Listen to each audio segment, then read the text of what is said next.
Welcome to We Watch Too Much TV, the weekly podcast where two real-life best friends dish on all the TV content they've been binging in their remote work-based lives. Babbling about everything from scripted television to reality TV and film, these two besties will immerse you in their quirky universe of streaming. Here are your hosts, Jeroslyn and Tinaya.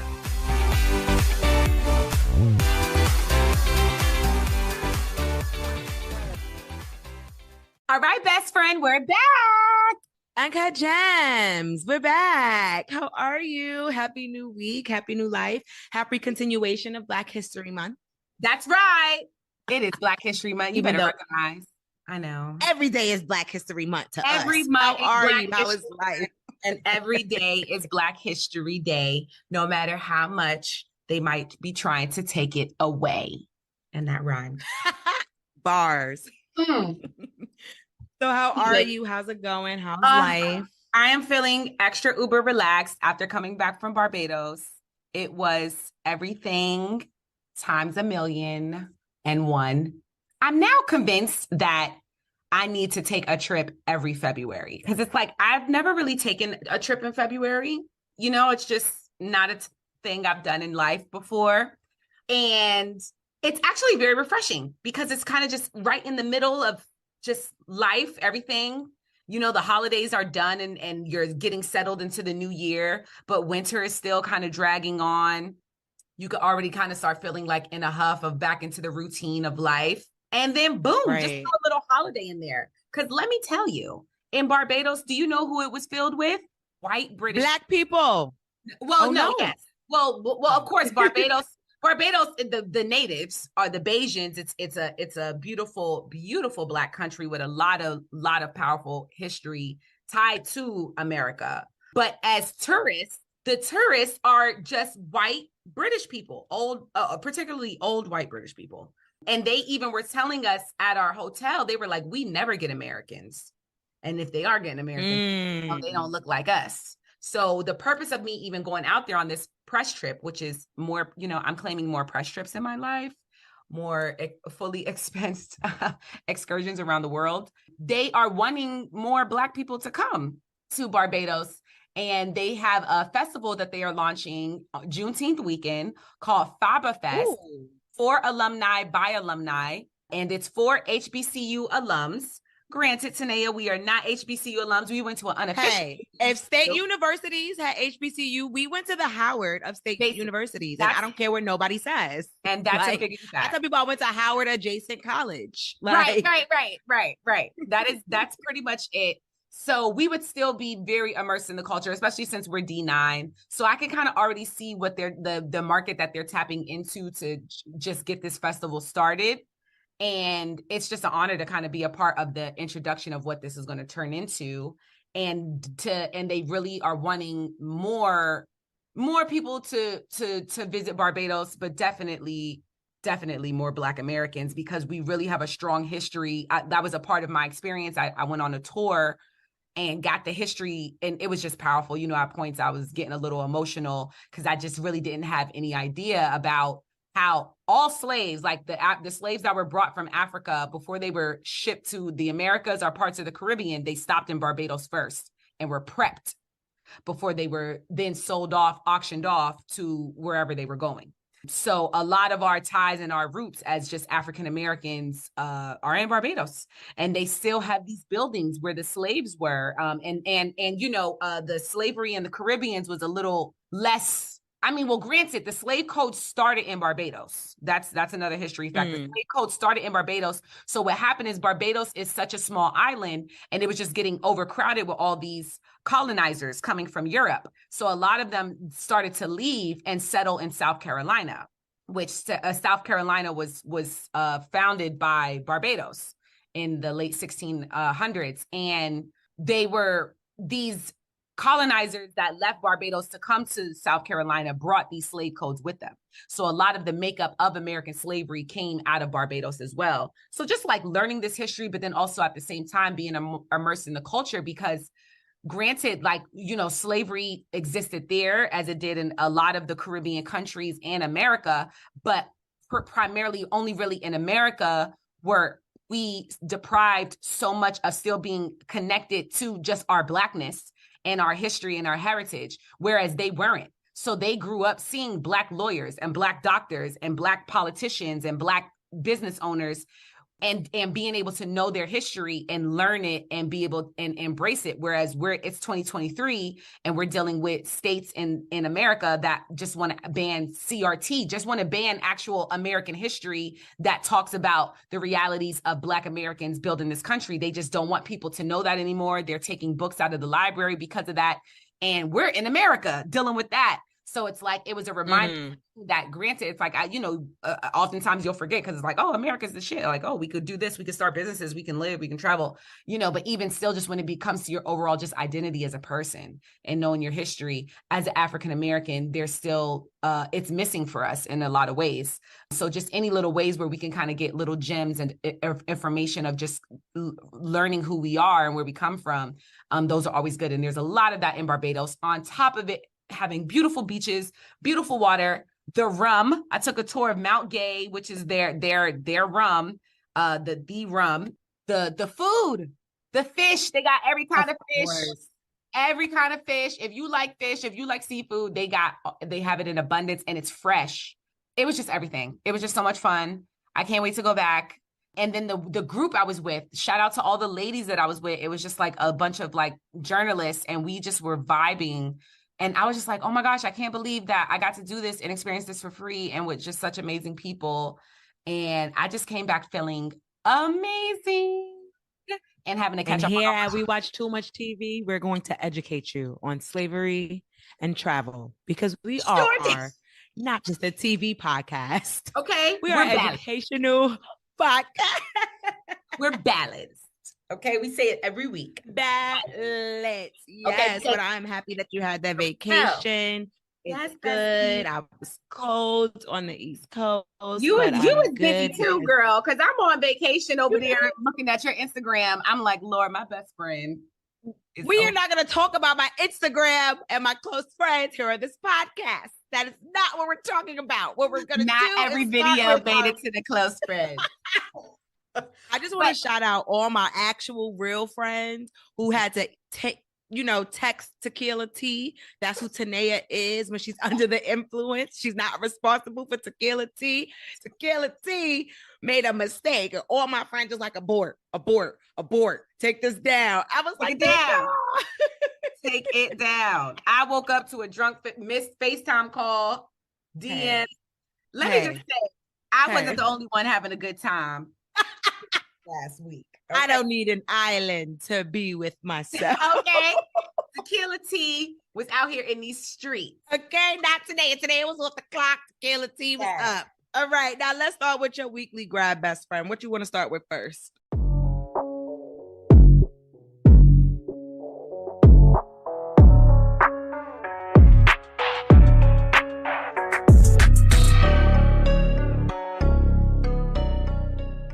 Okay, so I'm going to finally start with White Lotus because you have been telling me to watch it.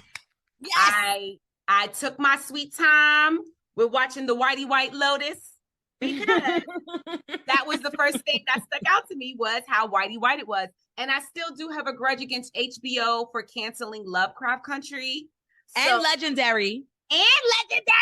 We really need to start the petition. Oh my God. So after seeing them cancel 2 amazing Black shows, I was not here for no damn White Lotus. I did not care that Stifler's mom was in it. I didn't care. I just saw an entire white cast and I didn't care. But it was one of our friends, Patrice.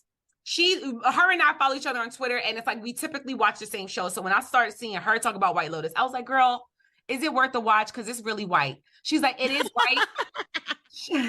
She was like, it's a really good show though. Yes. And that's what she said. She was like, it's really good though. I was like, okay. Then we started this podcast and then you said it. So I was like, okay, I'll give it a watch. So I started season 1 and it was a slow start. But what was intriguing me with the storyline in season 1 was as white as it was, I saw that they were still tackling these conversations of like white privilege and even just like, not even about like race of assholes, like just asshole in general. Like you suck as a person. And they really kind of get into the characters in that way. And it's reflective in ways, but also for me, y'all know I love my reality television because I just like to judge people. It's the perfect show to judge people. So by the time then it picked up by the middle of season 1, Armand, shout out to Armand. Oh my gosh, like he just turns it up because it's like he starts off the show as this classy hotel manager, and by season's end, he is sniffing coke and eating ass and not caring. Spoiler alert.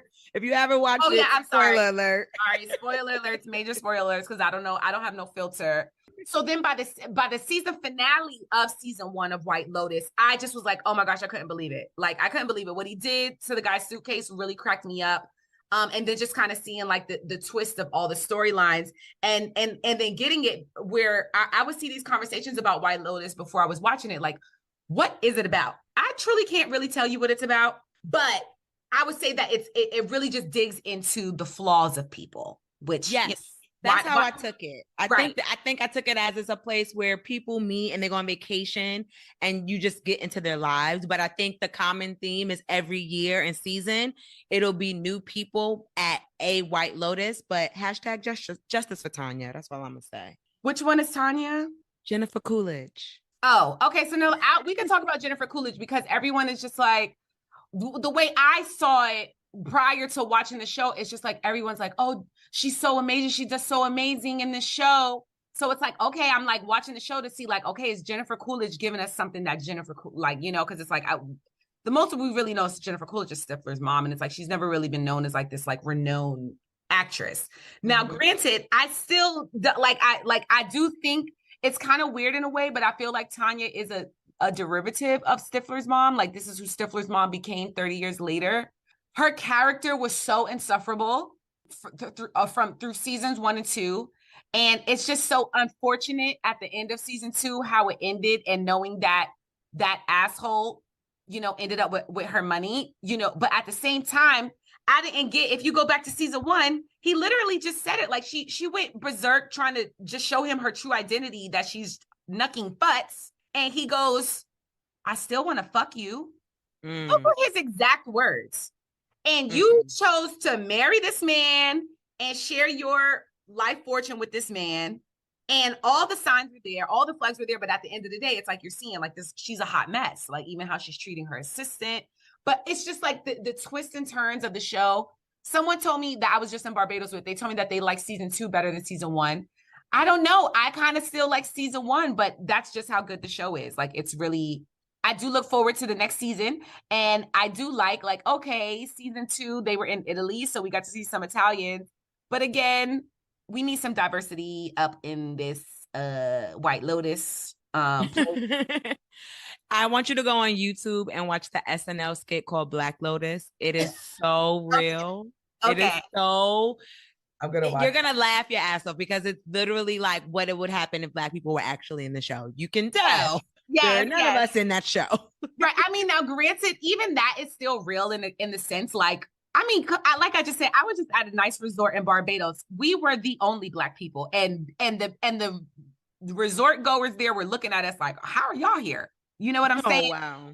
I'm sure of the White Lotuses in the world, there aren't no Black people there. It's just, it's a reality.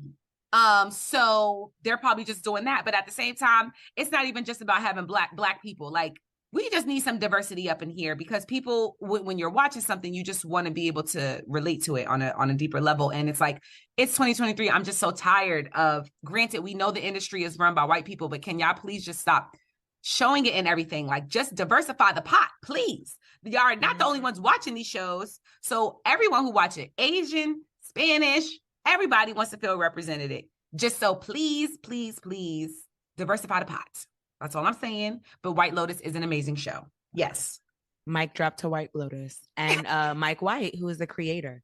One show that I have been watching and caught up to, which I definitely was not like a fan of recently because it just got too just scripted, but I love this concept, is Love and Hip Hop Reunion, family reunion. Okay. I think they should just get rid of all the seasons. I think get rid of Atlanta, get rid of New York, get rid of Miami, just give me the Love and Hip Hop reunions because it's everybody we love. I also would love to see just Jimmy, Chrissy, and Mama Jones on their show. I love them, the original OGs of Love and Hip Hop. Right. I met Jim Jones one time about 15 years ago. He was really nice and offered me some weed, and I was like, no, thank you. That's nice. Very nice.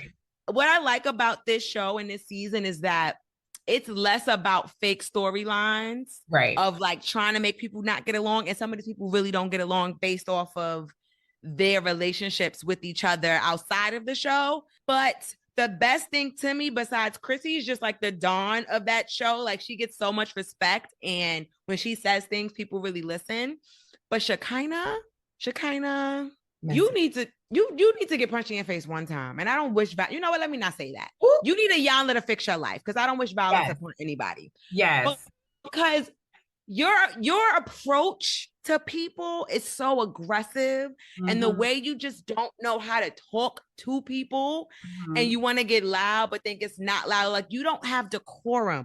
So I don't want to wish you anything but healing and a Yonla to come get at you, because Lyrica definitely did smack her because she mentioned her mother out of nowhere. They were arguing and she was like, well, your mother's a one-hit wonder. What does that have to do with me? Like, you don't that's like just me. Crossing the line. It's annoying. I love they had a really good conversation, the Black men on the show. So it was Chaotic, who I never heard of before the show. It was Gunplay, who I think I've heard of once before the show. Yes. It was Scrap, who I love. It was Fresher, who I never heard of before the show. They were talking about men and mental health, and the scene definitely made me tear up. You had all these Black men talking about how their mental health is real. You had Chaotic talking about how he got shot 19 times. He didn't want to live. He wanted to kill himself purposely. You got Scrap talking about the effects of going to jail so young and listening to men get their manhood taken in rooms next to him, and the mental effect that has on him, and how, you know, Fresher just really wants to be a successful Black guy. And so I really love that they're showing these hard rappers or men in the entertainment industry be vulnerable and talk about mental health, because I want more of our Black kings to talk about that. And they also, I'm just tired of Safari. He's on every damn frame. He caught COVID, so he really didn't do nothing. He came and then he got COVID, so he didn't hang out with nobody. But can we just give Safari to be there anyway? He didn't need to be there. Like, he just was something extra. It was so good without Safari. I love the themes. Oh, this is my last take. Fresher, baby. So Fresher and Jen have been together 15, 16 years. Had kids young. They're engaged. She wants a wedding. He wants to take her to City Hall. She keeps saying, I'm not a City Hall bitch. And this is my thing. Fresher, you don't got to give her $1 million wedding. You could give her a wedding hall. You could give her a nice church wedding. Why you want to go for either $1 million or City Hall? Right. There's a medium. There's a way you can give that woman a nice wedding in a nice venue that's within budget. But for you to not even listen to her ideas and give her a budget, and you just want to take her to City Hall, but you want to ask this girl to move to Atlanta? Nah.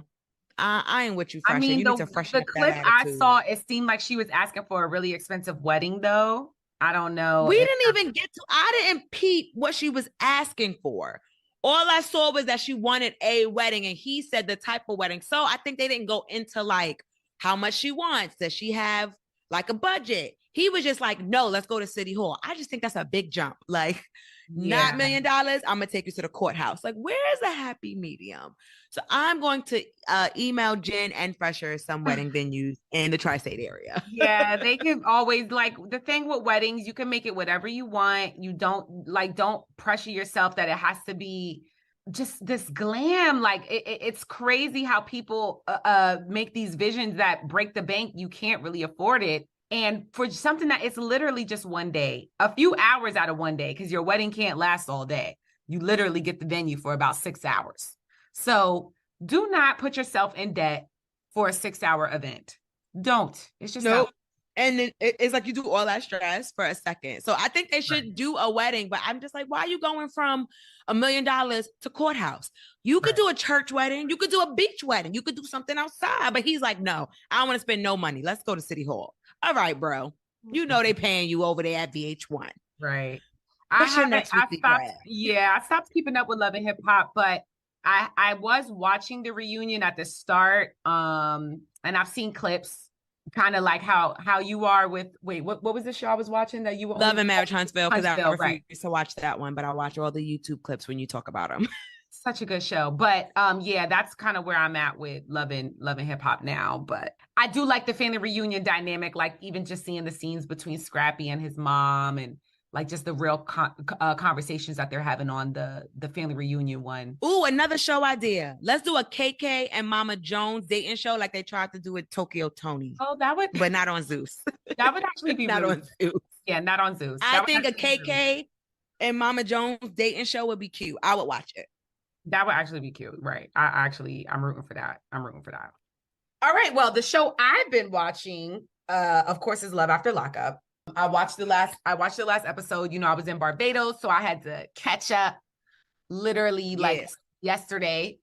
And this past episode, it was funny because see, Derek is now opening up and he's telling us, you know, that he talks to other women. And it's exactly what I was saying to you. Because remember, you were like, I feel sorry for Derek. And I was like, I don't, because I know. You was like, I don't. You saw it right through it. Like, yeah, like he's doing, you know, at the same time, I commend him for dating Monique, because it's like, he's going to be loyal to her for the loyalty she showed him while he was down and out and nobody else was there for him. And he probably, you know, he knows, like, you know, like, we're realistic, you know, like Monique is not out here, don't got a long line of guys probably trying to take her serious in that way. So it's like he's being with her and giving her that and satisfying her desire in that way while still doing him.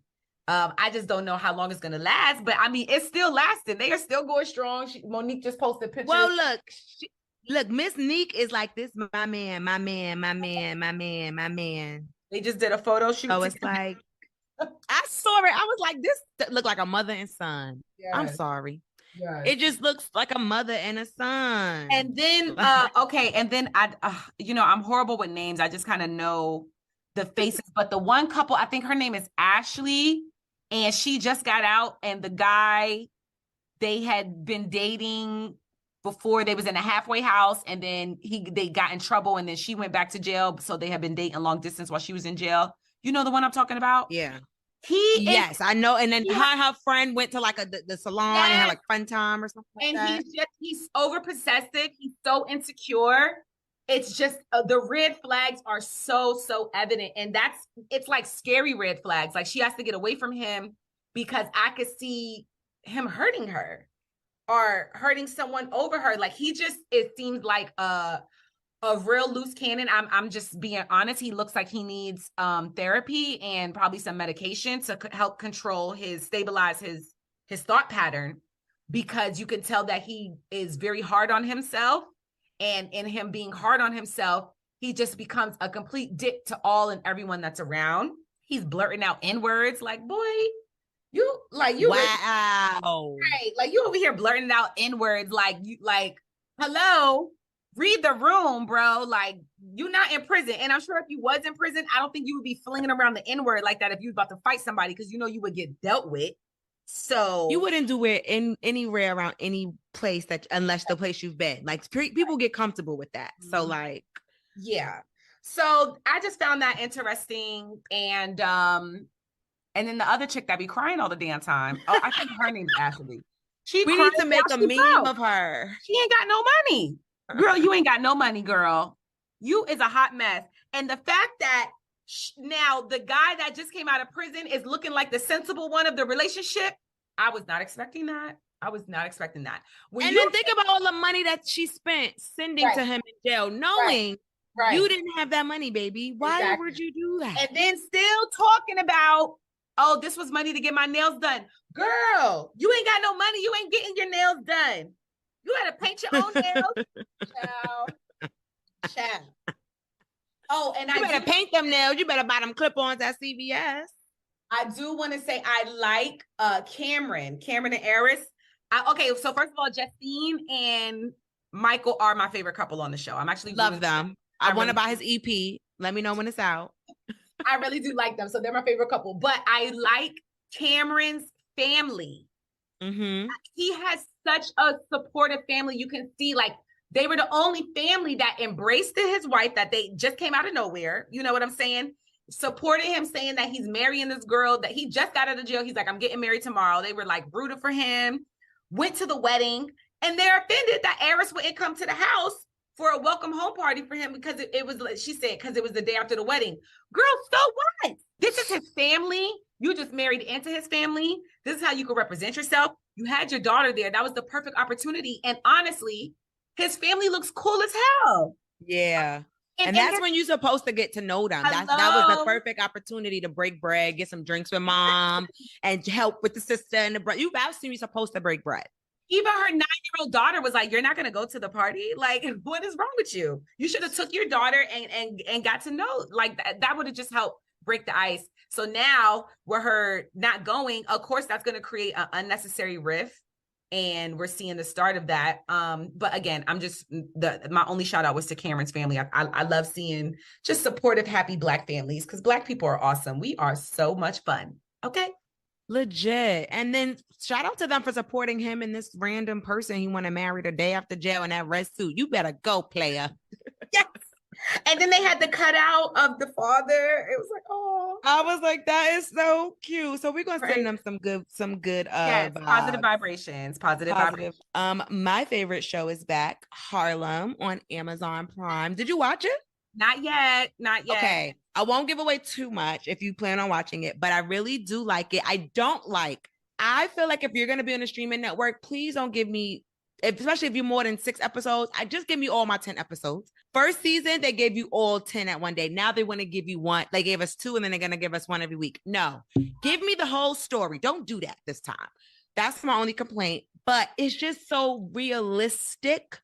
Right. Besides where they live and the amount of money they pay, I don't know how realistic that is. I don't like how they keep showing these beautiful places in Harlem that don't exist. Because me and my friend were looking them up this weekend, like, oh, we can't go there. That's not a real place. Like, but the storyline, yeah, like, can you use something that we actually can go to? Like this plant store, it like does exist or like create it. But I love the storyline of Quinn. Quinn is kind of figuring out her sexuality, and I love the realness. Like, she had a crush on a girl.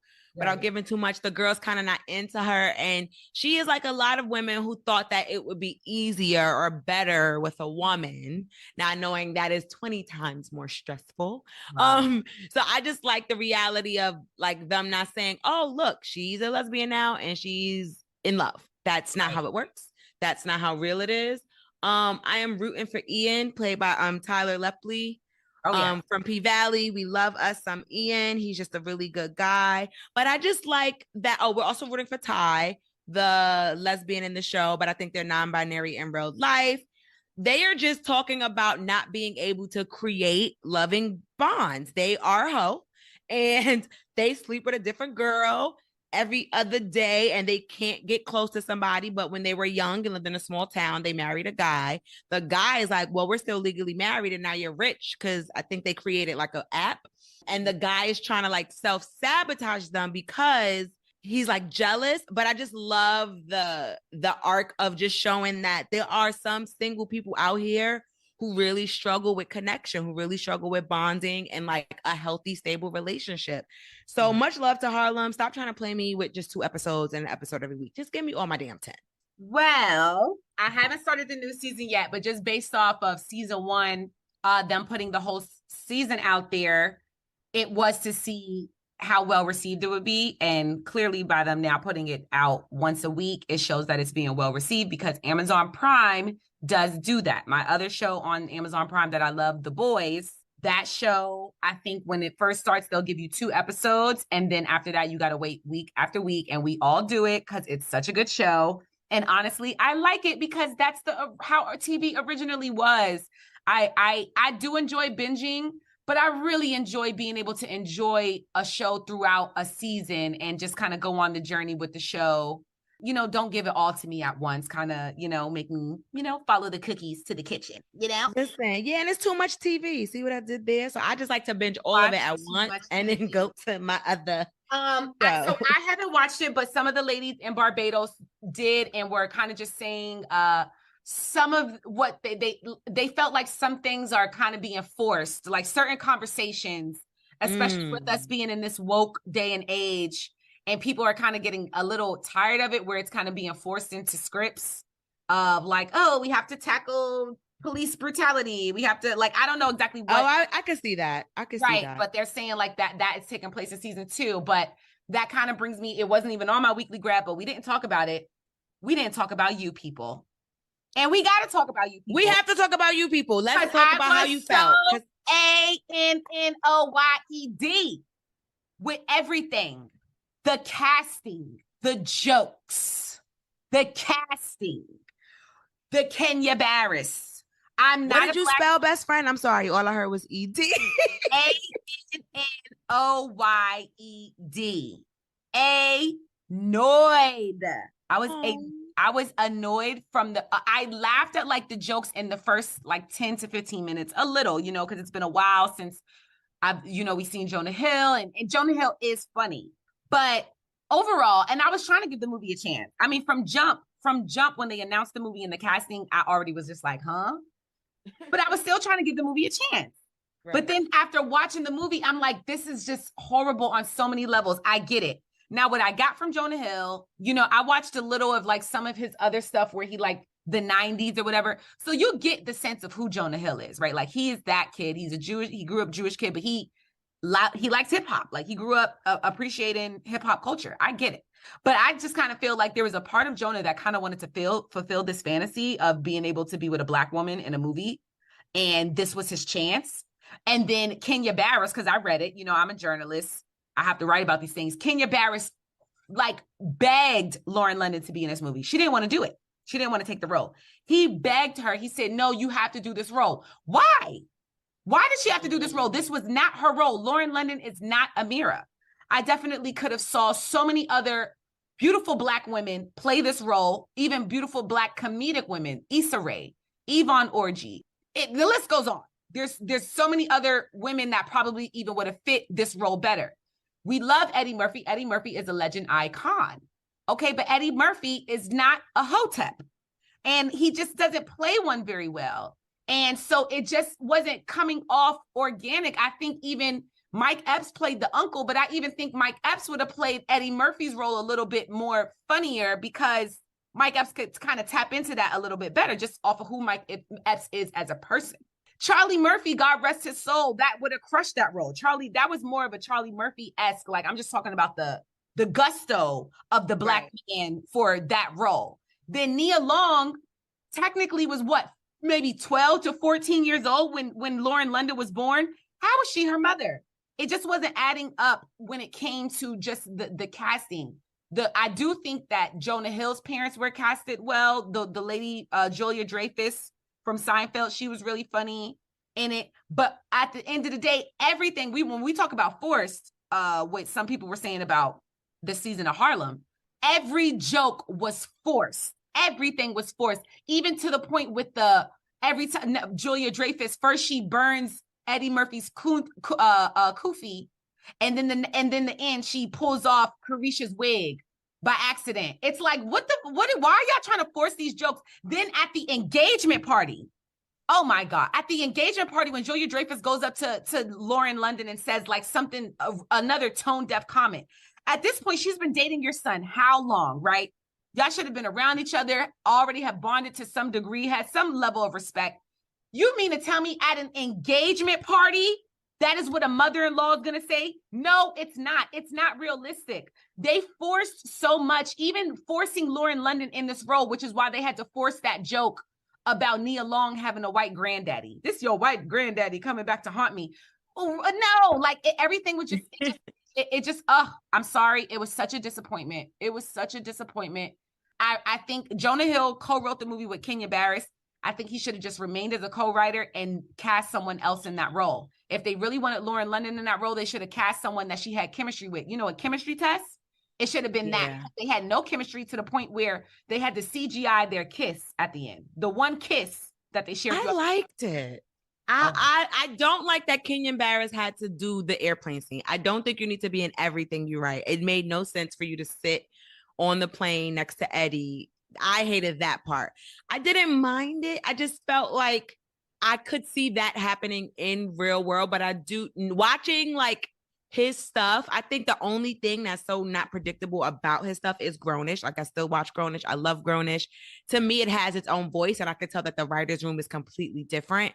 I do agree that a lot of it just seemed kind of forced, but I liked it. I thoroughly enjoyed it. I chuckled, but I also like that. I think I would have hated it a lot more if Jonah Hill didn't write some of it. Like, I could tell Kenya Barris had help. Like, I think the jokes I liked were the ones that, first of all, I'm sorry. I love David Duchovny. His obsession with Exhibit had me on the floor. Yeah. And Exhibit was born in California. Right. He, to me, was a comedic relief more than Eddie Murphy. I get what you're saying about him trying to play the straight and narrow, that Lawrence Fishburne would have been better at that. Yes, Lawrence. And then Fishburne. maybe for the mom, you could have did a Jennifer Lewis, or maybe somebody who's half white and half black. I can't remember her name. Y'all gonna kill me. It's okay, but the one who's on SNL, she would have been funnier. Maybe they couldn't afford her. Maya Rudolph. Oh Maya my Rudolph. gosh, that would have been perfect. That would have been perfect because she actually is biracial. The casting was off tremendously, tremendously. And I honestly do feel like Lauren was probably uncomfortable from a physical standpoint. Yes. Touching somebody, kissing somebody, even being close. I mean, probably, with everything. But I'm sorry. I do think if Jonah Hill looked like Channing Tatum, it probably wouldn't have been as hard. Yes. But I just think there was just no chemistry, no attraction there. It was clear as day. And I just, again, in a realistic setting, I just would never. When do we ever see a Lauren London with a Jonah Hill? You'll see it. We don't know them yet. Well, I've been seeing a lot of TikTok couples who look like you see a Lauryn Hill bad girl and you see this wow guy, but they are taking this love from these men who want to give it to them. Okay. One girl was one girl stitched a video, people think that I shouldn't be somebody commenting about Lauren London, Jonah Hill, and she was beautiful. Her husband was handsome, but you would not put them on your bingo board of being together. But, I'm just here for employing Black people. Right. And it's nice to see Lauren London back. Yes.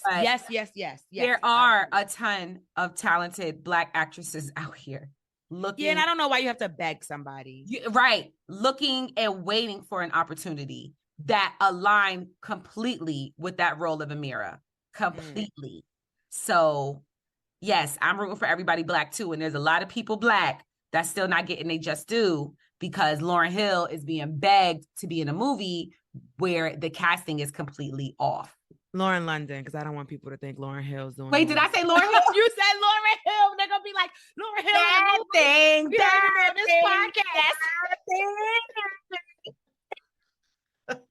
Well, anything else you would have put in your weekly grab? Oh, and just shout out to Southside on HBO Max. That show is hilarious. I fell off and stopped on season 2, episode 2 from last year. And then I just picked it back up because when I started watching White Lotus and it popped back up and I was like, oh my gosh. And I've been watching it. It's just so funny.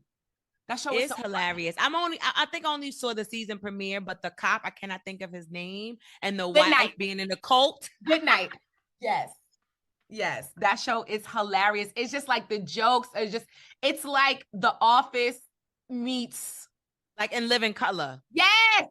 That's exactly what it is. If The Office was in Living Color, it's very fun and it's very real. The one with the guy had the bed bugs, and he the one. Yes, or with the Jordans when the Jordans came out, and it was. Oh my God, they stopped everything for them Jordans.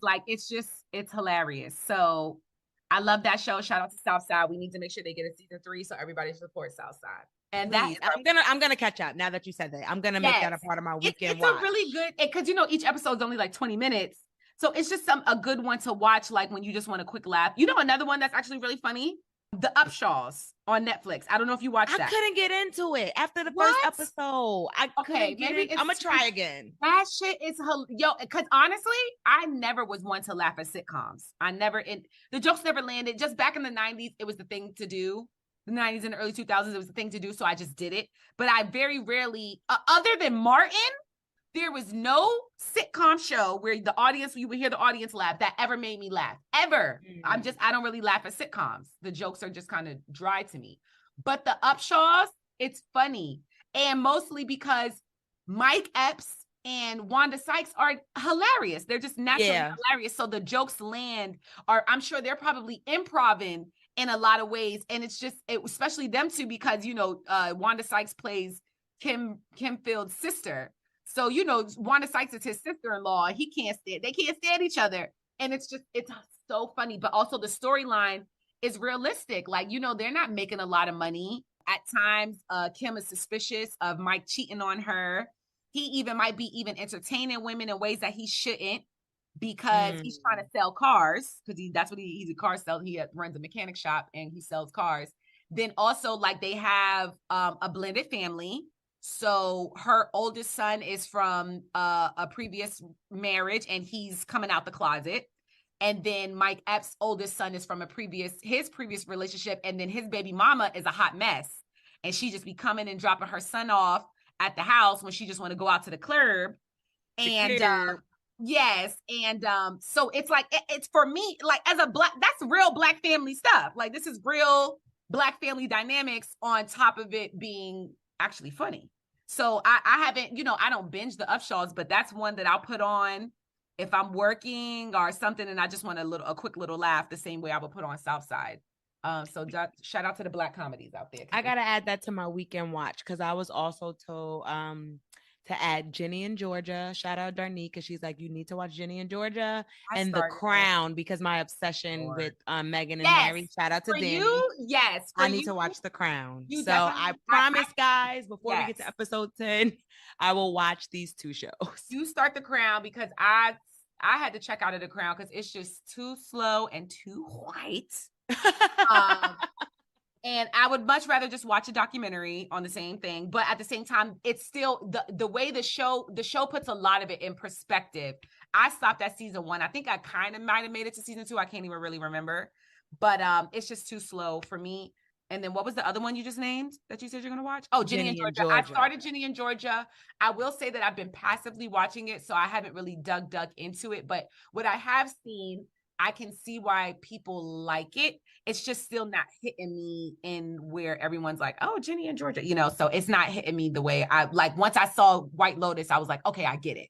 With Ginny and Georgia, I'm still like, okay, I don't get it. But also I'm still very, very early into the first season. So I have ways. And here we watch too much TV. We want to give everybody a chance. We're going to try, but we might not hit. And that is okay. We accept each other's differences. That is right. And now we are moving on to the hot topics. That's my sizzle sound.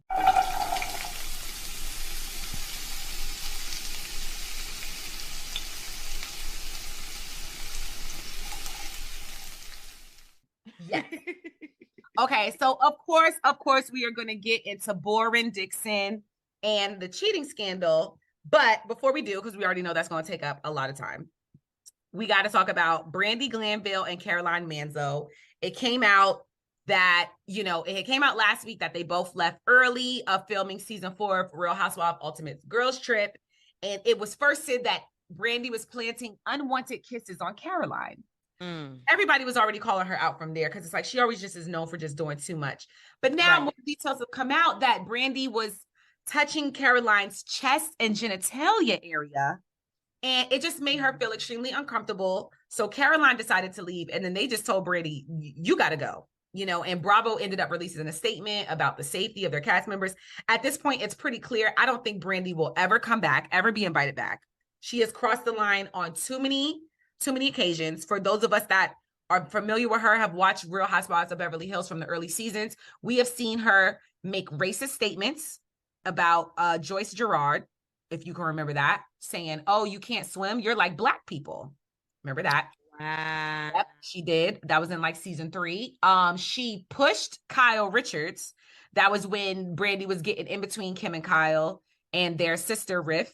And at one point, Kyle was just trying to go talk to her sister, and Kim was walking away, and Kyle's just like going towards her.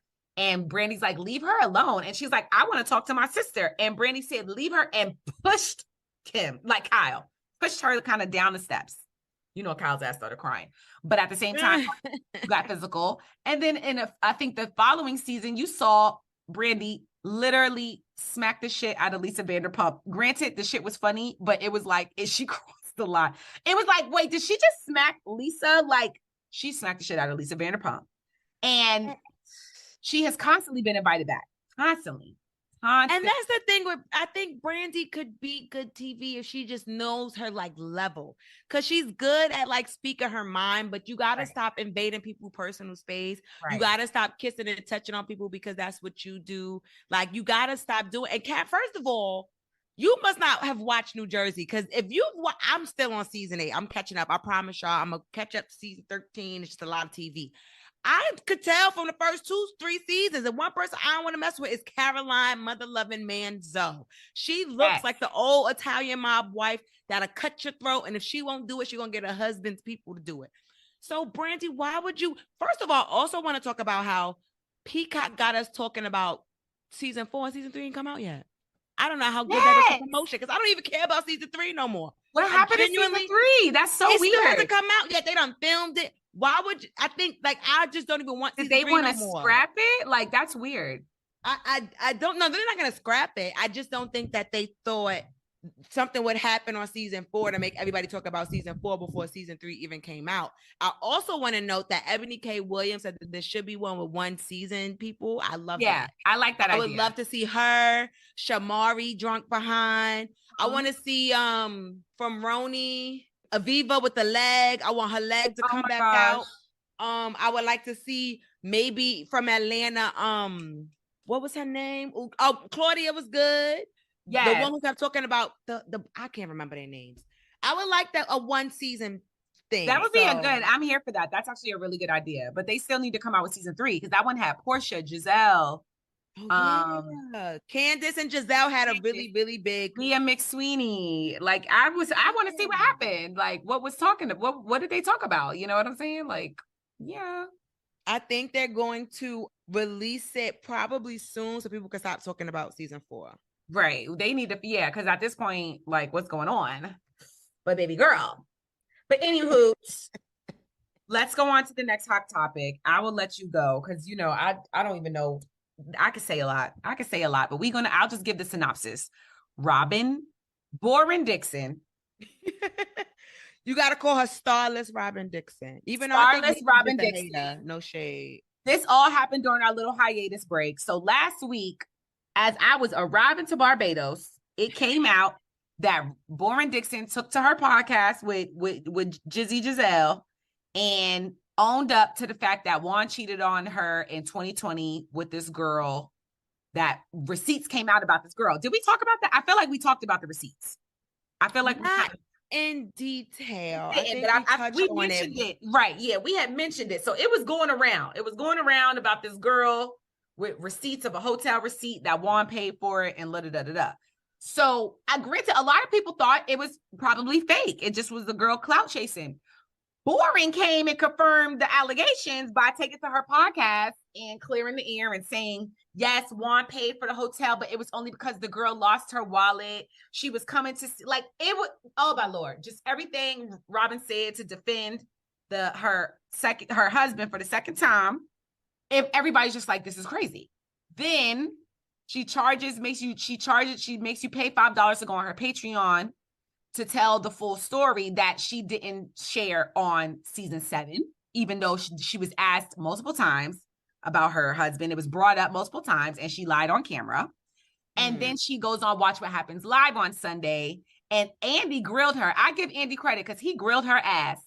And you could see her stuttering, stumbling over her words, but still just kind of still sticking to the lies that Juan's lies that she believes, as well as defending why her and Giselle hid this true cheating scandal on the show, but then made up a fake one about Candace's husband, Chris. Just the nerve, the gumption, and the gall. Why you ain't keep that to yourself? I would have just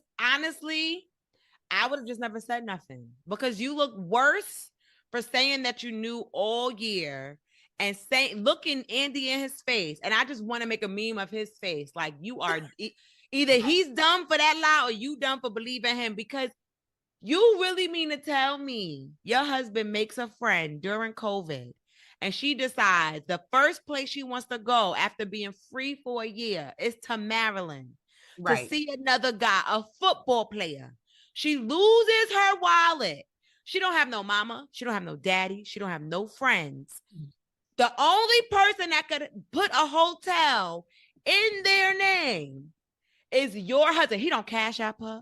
He don't Western Union her. He don't Zelle her, Venmo her.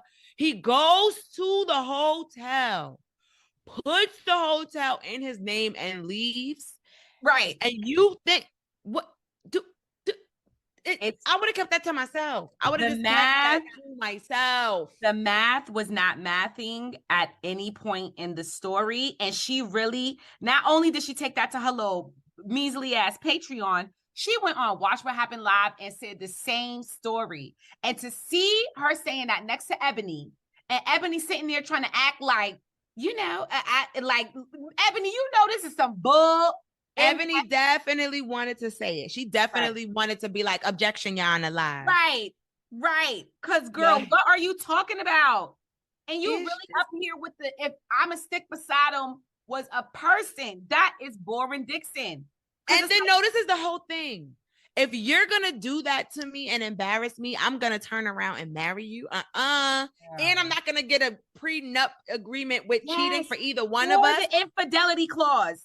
And now we know that he cheated on you again, and you didn't do the infidelity clause that you shared, the one bit of your storyline with him that you shared, you didn't do. And now we know that he had cheated. And that's why you even wanted the infidelity clause. Ciao. It's just a delusion. And what I just don't, my thing is you should have kept that all to yourself, because there's no way she's going to have a full-time position. She's going to get demoted or fired because no one cares. No one believes her. And I think it's more of a storyline seeing Giselle like drown without Robyn. Yeah. Like, I think that's more of a storyline. I just don't see. I mean, let's be real at this point, right? Because everyone with the whole like either fire Robyn or demote her. I'm sorry, Robyn turned it up this season. As much as people don't like her, she like, we've been talking about her. People, we could not stop talking about Robyn while we were in Barbados. There were only like 3 or 4 of us that actually watched Potomac. The others that didn't were still so enthralled with the conversation because that's how juicy it sounds, right? So we got to give Robyn credit for that. And now with it even coming out, she has so much leverage for season 8 because now it's like, I got to see her come back. I got to see her deal with all of this. You got to face the music. I just want Candace to read her to filth. Of course. I want Karen to read her to filth because you made it seem. And no. This is what really pissed me off. Go ahead. Why? This is why Juan was so mad. This is why Juan is so mad, because he's like, bitch, we done talked about this. Right. Why are you calling me? And he know the cameras is there. This is why he know why she's calling you, because she got to address this on camera. Like, I don't even get why he even acted like that, but it's because he was guilty and he was annoyed that he had to address it on camera. But you already know what the deal is. Apparently, you know what it is because that's what you told your little side chick, that it's more just for TV. Okay. She looks so like, and then even her face and her body language. It said everything. You knew that she was like, oh yeah, and she admitted it. She was like, it was just like, yeah, I was just like, oh, now it's finally coming up. But she was just like, Karen had her wrong saying she was a blonde from Georgetown. Whatever. But when it comes to who needs to be demoted, Giselle Neck Bryant. Okay, yeah, you don't have a storyline. You don't have a storyline. All you do season after season is get up in someone else's mess. Now that we know you help your friend cover up actual factual cheating scandals, what is your role here? Then be Robyn's friend while Robyn takes the heat next season. Demote Giselle to a friend. She literally has zero storyline. Zero. And she really missed like a big opportunity, because I've been seeing a lot of like comments and feedback over, I've had fibroids. The fibroids. I just had them. That could have been a huge. It got mentioned in the season finale. I couldn't believe it. It would have. I would have took them to the doctors. I would have had X-rays. I would have talked about my hysterectomy. Right. You were just so busy trying to prove that. Bring down somebody else's marriage. Yeah. You miserable, but misery loves company. Miserable because now it's showing proof. Because even with the whole thing with Candace at the end, where it was like, oh, how do you feel about the song? She was like, I don't even remember it. It's just like, damn, like this is really who you are. And I could just imagine how she was, and we're AKA, so it's like I could just imagine how she was as a big sister. Well, she was annoying. She was that big sister. Even I could tell in her younger, prettier days. And even what people are saying is, she remember she was a first lady. They're like, she is that first lady where it's like she probably talked about the whole entire congregation. Yep. And you are the first lady. You are supposed to be the person, the woman that people go to for love. And it's like, look at this is how you representing. It's just but I'm sorry, I'm not letting Karen Huger off the hook. I love the Grand Dame. Actually, I love her hoodie. Remember, we bought them that's actually really warm. It's an amazing. It's so warm. I can't believe we got it for so cheap. Remember, they had marked it down because nobody was buying it. Girl, I'm so happy we got those hoodies because that is an amazing hoodie. I love it. I love that hoodie. It's so soft. But I'm sorry, the Grand Dame, your stuff is now getting called out too much. The receipts are starting to add up and line up with things that were said about you years ago. And you can't keep doing I'm going to walk away. I'm not doing this. No, boo-boo. You got some skeletons in your closet, boo-boo. And they need to be addressed. Yeah, I think the difference is, though, I think her and Ray are at an agreement. I don't think there's anything that Karen is or isn't doing. Allegedly, we got to use that word because ain't nobody suing us. Right. I don't think there's anything she's doing that Ray doesn't know about and vice versa. To whereas I think Juan is playing Robyn for dumb. I don't think she's innocent, but I think this is more so of y'all ain't going to catch me because blue eyes, brown eyes, pink eyes, he ain't going to say nothing because they probably all got an agreement to whereas Robyn is really trying to my man us to death. And it's a joke. So that's why I'm like, I don't think everything I think Charisse is putting 20 on 10. I think like, even if I just don't think it's cute. Like, even if Karen was doing all of this stuff with some guy in the bathroom, why are you telling people on national? I just don't think that's cute. Like, and Charisse don't have no storyline but talking about Karen. So I just don't like. I like Giselle and Ashley calling her out. Charisse, go home. She looks so tired. Like, I really want her to work on herself. Like, and I'm not even saying that in a shady way. Like, you just look very, very tired. And there's no reason for you to look that tired. And no shade, but yeah, shade. Giselle is starting to look just as tired. Like, I'm not even like Giselle looks tired. Like, Giselle, it's just like all of that hate and negativity that you have in your body is showing on your face. It's showing on your legs. It's showing on your calves. It's showing on your neck. You need to release those demons, boo-boo, because they are aging you and it's not gracefully. Yep. It's not at all. And hate is not attractive, Let's not go so hard to hate on the things we don't know. Like, I feel like there could be actual drama, but y'all are just so gung-ho about finding things out. The only time that's interesting to me is this whole like Jacqueline and Mia situation. I do want to know Jacqueline's receipts. I do like Jacqueline. I would love to know her story. I can't wait. I want them to bring Jacqueline back as a friend of Candace. Because I heard they're really cool now. Justice for Jacqueline. I am starting that hashtag because I liked her. I believe her. I 100% agree that Mia is doing whatever she can to be a Nene, to be a Karen. I think Mia, the one thing I don't like about Mia is that you try too hard. I hate housewives who try too hard because it never hits. Like, you got to just be who you are. I feel like Wendy, her first season was nervous, but now she's come into her own. Like, she's classy, but she will read a bitch down.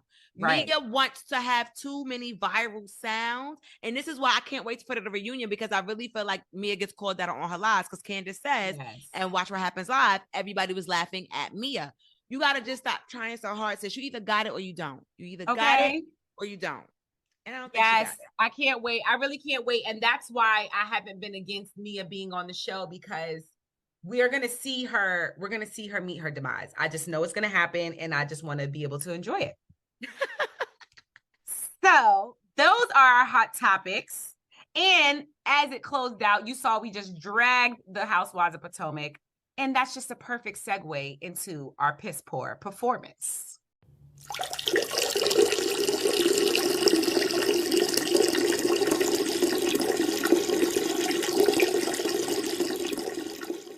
People got to get it together, y'all.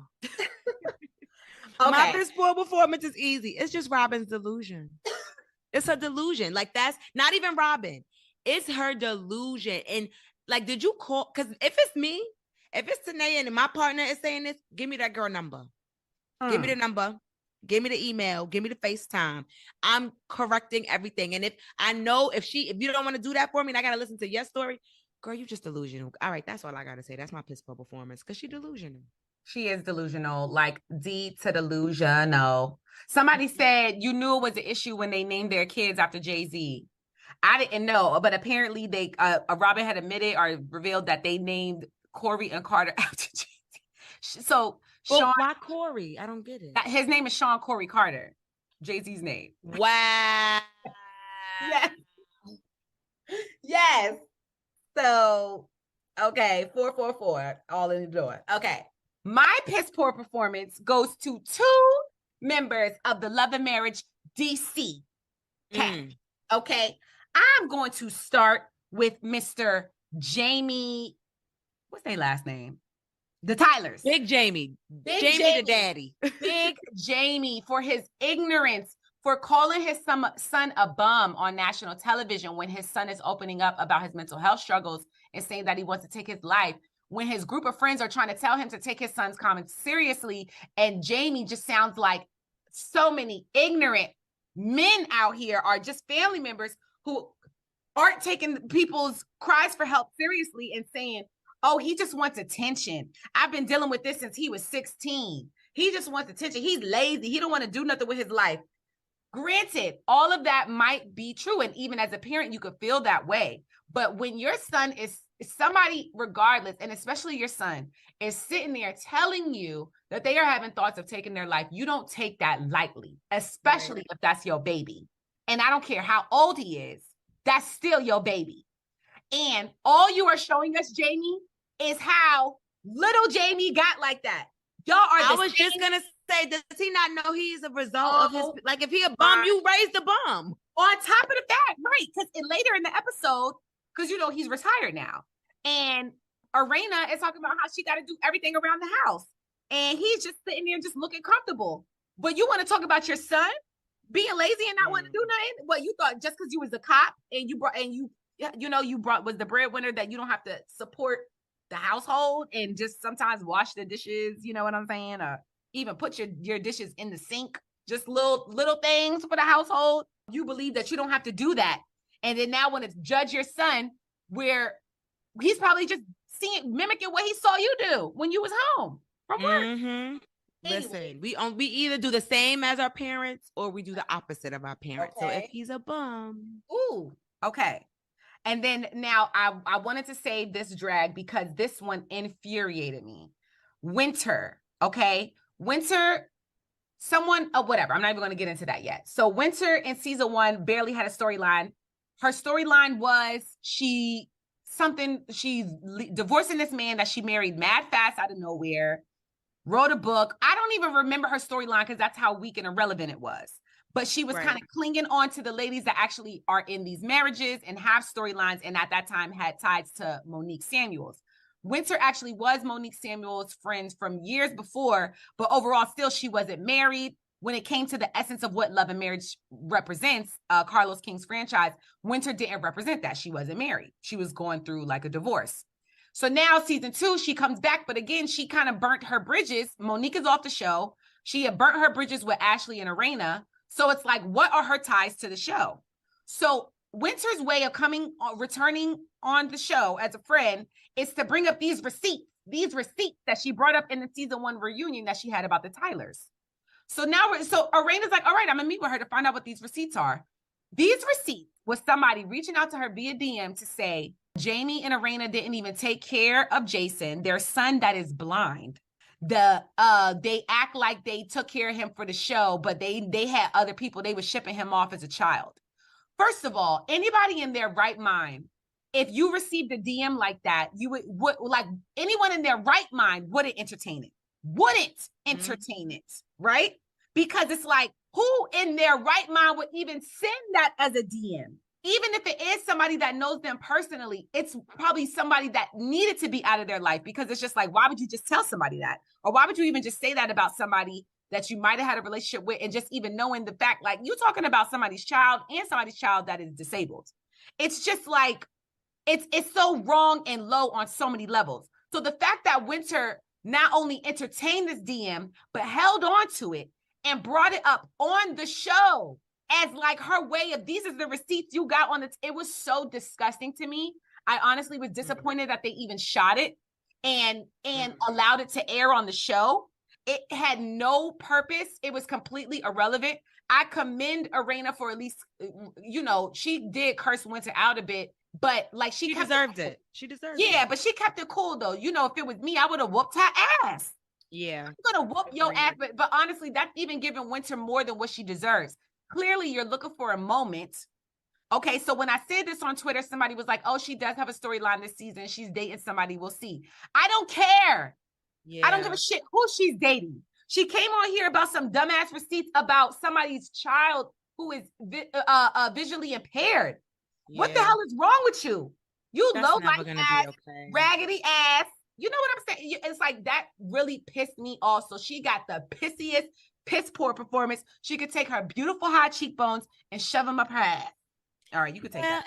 And why is it acceptable to make a song called Gutter Barbie? Oh, right, girl. That's just not even cute. You're coming. She's so desperate. You're so desperate for a moment right now, and it's like you're coming off so lame. Like that's not.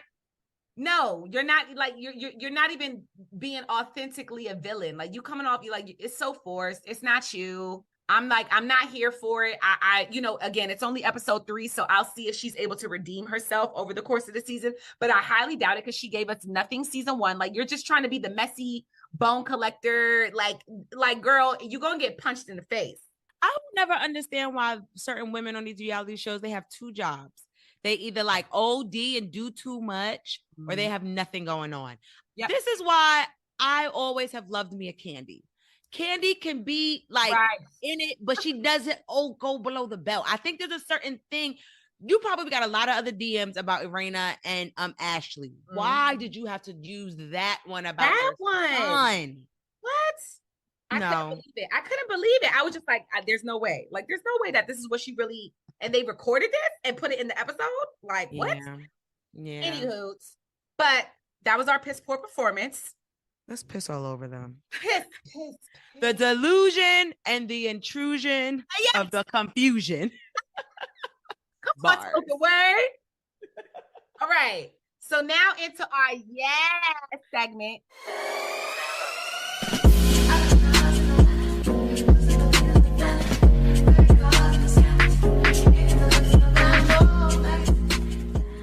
I have no one this week. Tinaya, who do you have? I just want to give a shout out to LeBron James. Okay. He is the #1 scorer. And I know it's, NBA. I like basketball. I only really like the playoffs. And I watch like the highlights on YouTube. Because before the playoffs, I'm bored. I like All-Star Game. I like my YouTube highlights of the playoffs. And then that's it. But he is the #1 like leading scorer in the NBA. He's a Black man. He has a beautiful Black family. And he's your birthday twin. So my yes is to LeBron James. Ooh, but we got to do a no to that house party movie he tried to do because I haven't watched it yet, but I heard it's so bad. We need to watch it to see how bad it was. You saw it? It's horrible. It's horrible. I left. You got a screening to see it? I went to the screening. I wasn't going to pay to see it. I left the theater early because I was like, okay, I got things to do, and this is wasting my time. Wait, no. Did you get to the dance sequence, or you left before that? The horrible dance sequence? No, I saw it. Oh no. They did them no justice. It was horrible. First of all, let's just talk about the essence of house party, right? It's 2 young people in school throwing a house party. Okay. Even house party 2, it got a little corny, but at least they were in college. Okay. Yes. You took away that essence. At least keep that essence. Also, too, just a question. Where was the original house party located? What city were they in? I want to say you don't know. Oh, we don't. It didn't matter. It didn't matter because it was a house party. Exactly. It was just about a house party in the suburbs. No, what they do in this new one, it's in LA. Wrong decision. It's 2 house cleaners who are cleaning LeBron James' house, and he's out of town, and they decide to get some money. They're going to throw a house party.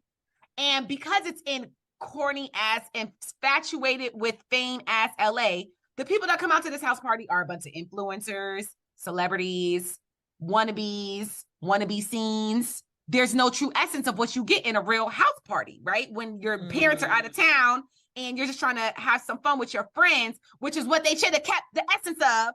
But instead, it's filled with influencers and their forced little dance sequences, and even the party didn't even look like a party. It looks like a group of extras being forced to dance for 10 minutes to get this shot. It just, the jokes weren't landing. Remember, I'm in a screening, right? So it's like you could tell they're wanting to see like, oh, did the jokes land? How is the audience going to react? People weren't even getting the jokes. The only one who kind of laugh was one of the three. Remember, the ones that the three guys. They have the three guys that are supposed to be the little bullies. Oh yeah, that was a fail. But one of them, he kind of, every time when he would describe what he was going to do to someone, he just would get real kind of elaborate with how, the violence. That was the only kind of funny thing to me throughout the film. It just wasn't funny. It didn't resonate the way, like, culturally stamping it resonated in the original. And then the fact that Kid and Play was in this, I'm just like, they just had to get that check because they knew that. Oh yeah. And I heard some TikTok tea that Kid Cudi was at the end that you did not see. He was the best part, but he was added like, I did see it a week before. Like somebody said the highlight of the movie was Kid Cudi, and he literally was added on the cutting room floor. Like, we need something else. Let's call Kid Cudi and see what he's doing. Because I was wondering, like, how is Mark Cuban in the movie? Like, that scene where Mark Cuban made the guest appearance, it's very weird. I don't want to spoil it, but it's just like, what the hell does this have to do with House Party? How are you guys in a whole cult party right now, an Illuminati party? It's just weird. It doesn't make any sense. It wasn't funny. And at this point now, LeBron James ruined Space Jam. He ruined House Party. LeBron. Yeah, maybe he should stay away from TV. No, just make something original. Stop trying to do reboots. Oh yeah, because you're rebooting them horribly. Just make an original film, please. I don't think everything should be a reboot, but can I tell you the reboot I'm excited to see that I just saw the trailer for? White Man Can't Jump. I think that's going to be a hit. Oh, yeah, that one could probably be funny. I think it's going to be a hit. I think Jack Harlow is going to be an actor that's going to sneak up on us. I think so, because I don't see the music thing lasting for him for too long. And I can see him just. And he's really funny. He's really funny. He was on SNL. He genuinely made me laugh. I really think he's about to come up on who was a good, like a personality and an actor. Yeah, who was a good rapper that's now an actor? Ludacris. Yes, boom, boom. Ludacris can rap. Jack Harlow can rap. Yeah, but I will see if in movies with Ludacris, I respect him as a Ludacris Chris Bridges. Exactly. Like Ludacris can actually deliver on a role. So yes. Okay. Well, we only like LeBron this week, so. Right. So LeBron's the only person we like. So now we are going to just get into our Drag Race deep dive. Yes. So I feel like the drama is coming. And even though it's like an hour episode, like I still like the drama. I can't wait for them to give me my hour and 30 minutes back. Oh my gosh. That was what I was going to say, because it's so hard to take in the runway looks. It's so fast. It's so like you have to, you have to pause them and be like, what? Like who? And it's because it's 12 of them. Yo, it's so crazy. I mean, I know as more people go home, we'll get some time, but I'm sorry, MTV. I'm sure you decided to switch the show over. We were fine with it on VH1 and giving us our 90 minutes.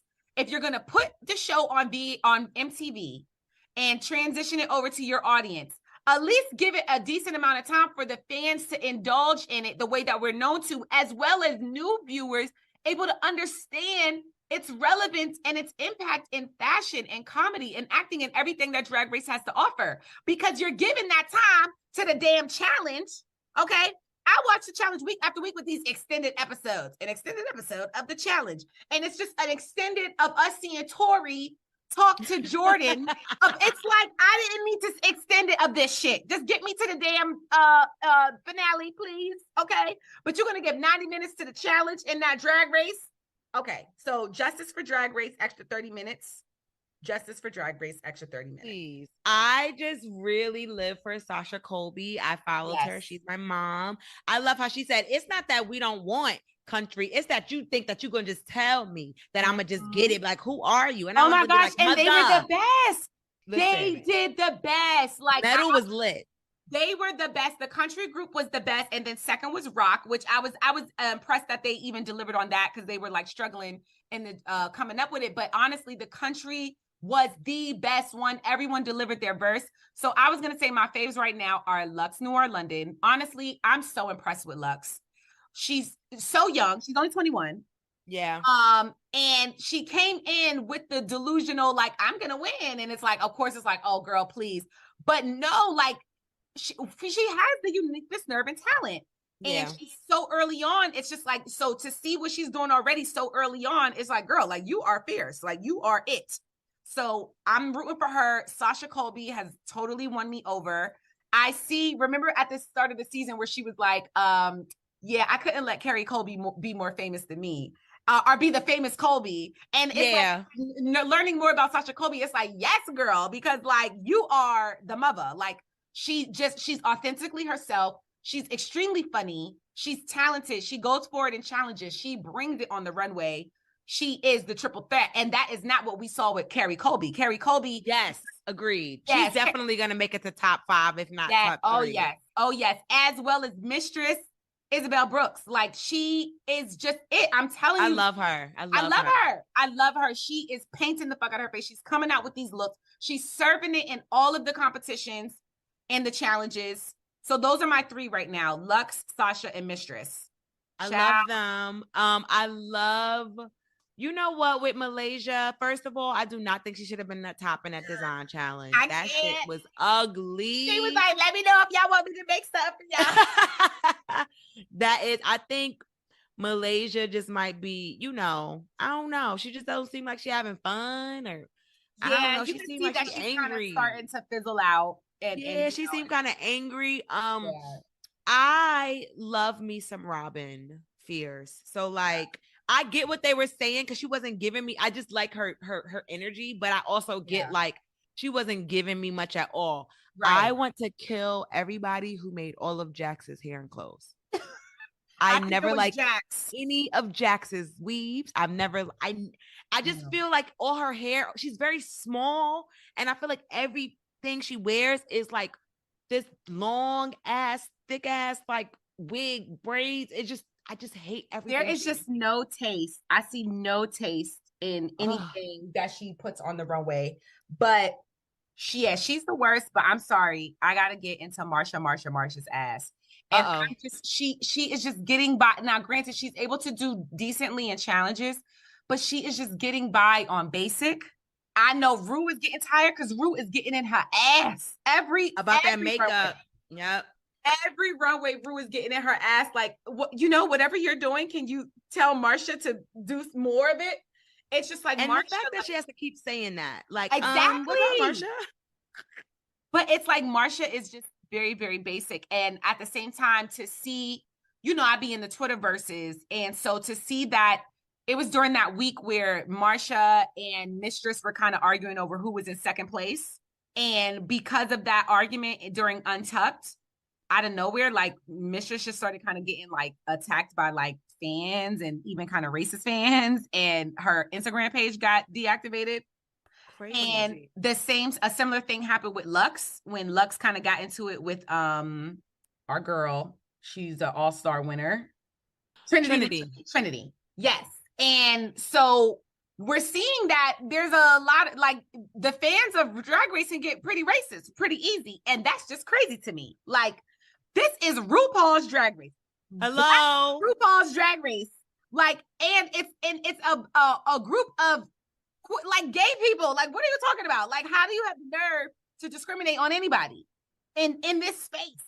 Like, what the hell is wrong with you? And I heard I listened to Sibling Watchery with Bob and Monet Exchange, and they talk about it a lot. They're like, there's Drag Race friends, and then there's the racist Drag Race friends, and it's insane because it doesn't make sense, because it's like, the person who owns this, right? Like black. So you loving all the white queens, but not. You got to make it make sense. I do think that Marsha is, her makeup and like her drag is very simple. Yes. Like very just like matter of fact, like the whole scary like runway, and she just wants to be a dentist. Right. And it's just like, it's so corny. And if you're listening to what Rue is saying to her week after week, there ain't no way Marsha was ever in nobody's second place, especially not based off of no runway looks. Cut it out. So how dare you? But y'all better cut that racist stuff out. Like, this is just not it. This is not the place for it. I just don't know why it happens. So that's my little only rant about Drag Race. Did you have anything else, Bessie, that you wanted to add? I'm just proud of Spice. I thought she would have literally left as soon as her twin left. Right. So I'm just proud that she didn't quit. So that's it. I'm proud of you, Spice. Now you will be the more famous twin by process of elimination because you lasted at least 2 weeks longer. We don't know what's happening in the next episode, but you made it longer than Sugar. So now I know the difference. And with that being said, let's get to our positivity before we close on out. Do you have a positive quote, best friend? Yes, and I want to ask the people of America, why are you so much harder on yourself than you are on anyone else? Assert yourself by asking for what you want or saying no clearly. That's great. I heard that. And on my end, I just want everyone to know, don't adapt to the energy in the room. Influence the energy in the room. That's a boss bitch quote right there. Okay.